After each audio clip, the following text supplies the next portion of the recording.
You talked about Bill Cosby when you were doing Meteor Man. Did you have a relationship with Bill after that? Bill, you know, Dr. Cosby, I'm gonna call him by his real moniker. Dr. Cosby is a class act. When I was first starting on the Malcolm Nettie show, he called me over to the set of his show. And he said, yes, I hear you had cancer also. I said, yes, July 15th. He said, I want you to sit down and study. It's obviously you're great, we all know it. But you got to learn the business, Eddie, right?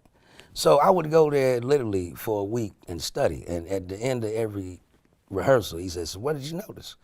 I said, I noticed you would take the script, put it up on his feet, and then bring it to life, but add in your flavor. You didn't go just by the script. You knew the map, but you got there your own way, because once you get it on your feet and you actually interplaying with the other actor, other shit's gonna come out. Yeah. Right? The small little nuances that you can't write, a certain look, you know what I mean? A hand gesture, shit like that, right? So I'm watching that, and he was smoking study, his little stogie nigga, and laugh afterwards. Yeah, it's just smart, he's smart, I like that. You know, we need more with brains, right? So, which helped me, you know, transitioning from just stand-up where I could say whatever the fuck I want to say. And then they had this little nigga off the streets, you know, $100,000+ a fucking week, and then put constraints on the motherfucker. I felt like I was handcuffed every motherfucking week on that show. It was a living hell for me. So, but you know, Dr. Cosby helped me out with that shit. What do you think, you know, your take on what happened with Bill Cosby, with the allegations and everything else like that? Look, first off, you had to remember this was in the 70s, all right? I'm old enough to remember the 70s. The 70s is a different time, all right? The 70s, motherfuckers all had Coke spoons around their fucking necklace. You go to the damn disco, nigga, the line is laid out on the table. Toot, toot, all right? Yeah.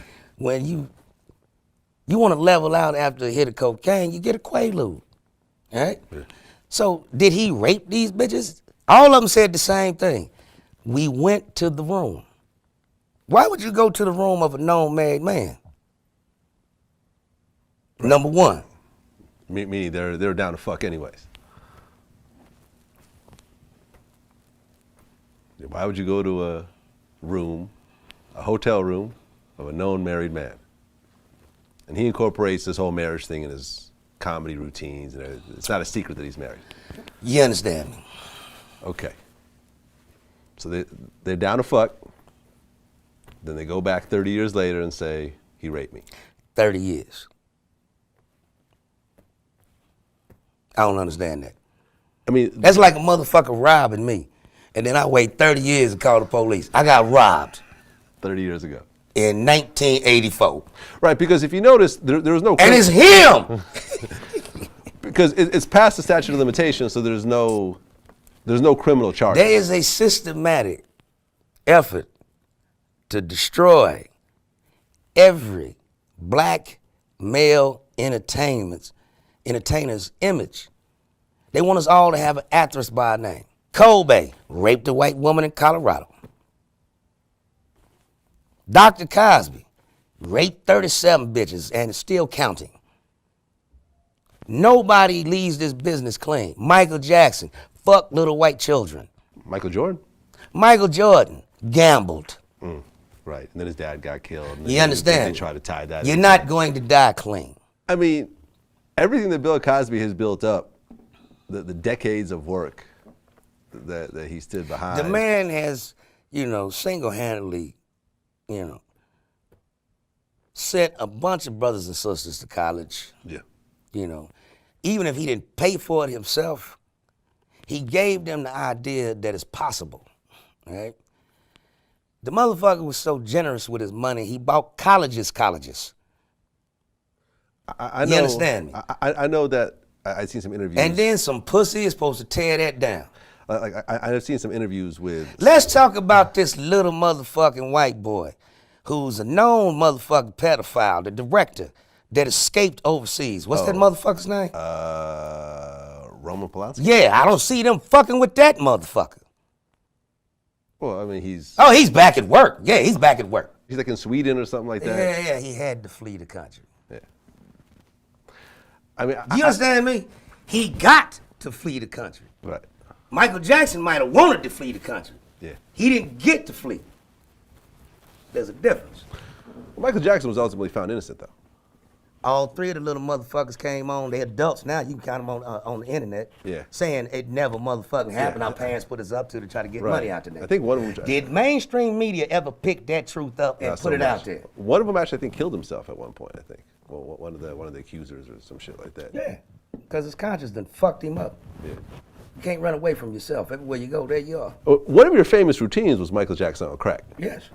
How did that was one of his favorite jokes. Okay, so you and Michael I talked knew about Mike that? very well. So Michael he was Jackson. a very deep brother. What was the Michael Jackson on crack routine like?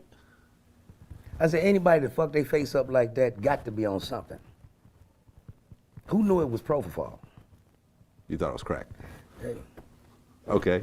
So Michael Jackson actually approached you at one point, or you approached him, or how did that work? It was actually at Neverland.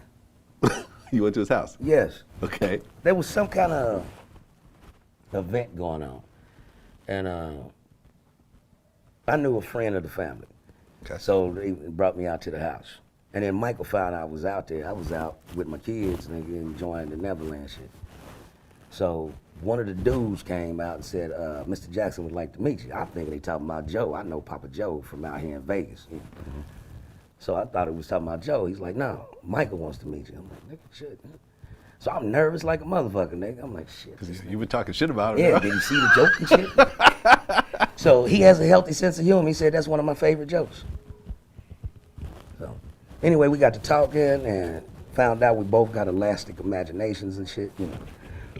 And first time we met, second time was in Miami. He was out there recording or something, and it was like a 5-6 star hotel. And we walked in this motherfucker. Michael rented out 6 floors. Okay. Nobody can get close to this nigga. Right. Never comes in the front door, always comes in the service entrance. So, me and Damon Coke Daniels, we wrote My Baby Daddy together. Mm-hmm. So I take him out there because we're gonna do the script. So we open the door, and I'm expecting security to be there, right this way, Mr. Jackson. You know. Michael opens the door, had the tape on his nose. He's like, yeah, come on in. Coke just sitting there. Can't move. I'm like, nigga, come on in. So Michael's sitting on the bed. He's like, you want something to drink? I said, yeah, I'll take some champagne. You know, Coke, like, I just have some water. He's nervous, can't even talk right. So anyway, we got to bouncing ideas and shit. And my brother runs out the room. He like, nigga, I can't believe it. Y'all motherfuckers just finished each other's sentences and shit. So Michael's like, sit on the bed. I'm like, nigga, that's how you got in trouble. Sit on the bed. Oh, so you're making pedophile jokes. Like a motherfucker. And how is he taking those jokes? He's a real nigga. He's. I think the reason he liked me because I would just talk to him like a regular person. Right.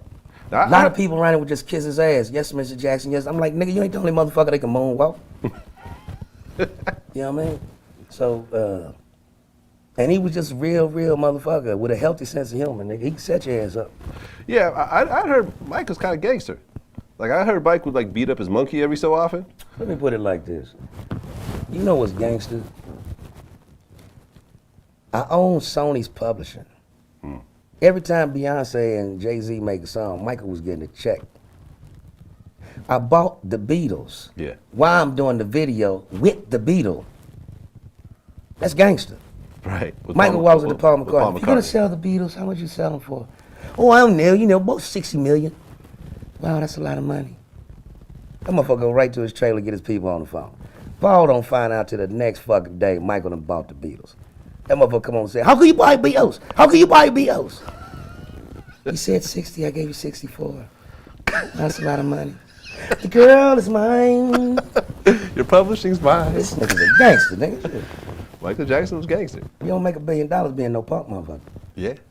I remember I had this long conversation with Ronnie Newt. You know that one?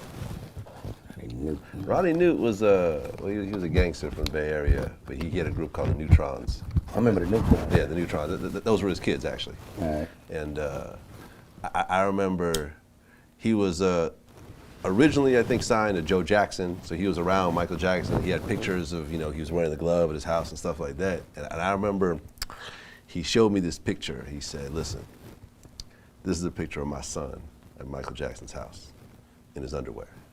I took this picture myself. They tried to pay me $100,000 to say that Michael Jackson molested my son, and use this picture as evidence. Mm-hmm. I said, let me tell you something.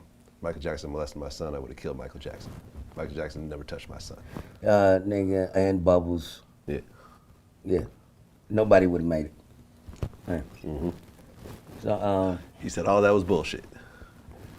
I knew that from Jump Street. I was the only celebrity that went to court with the nigga the first day. Mm. Yeah. You actually went to court with him Yes, I did. during the whole...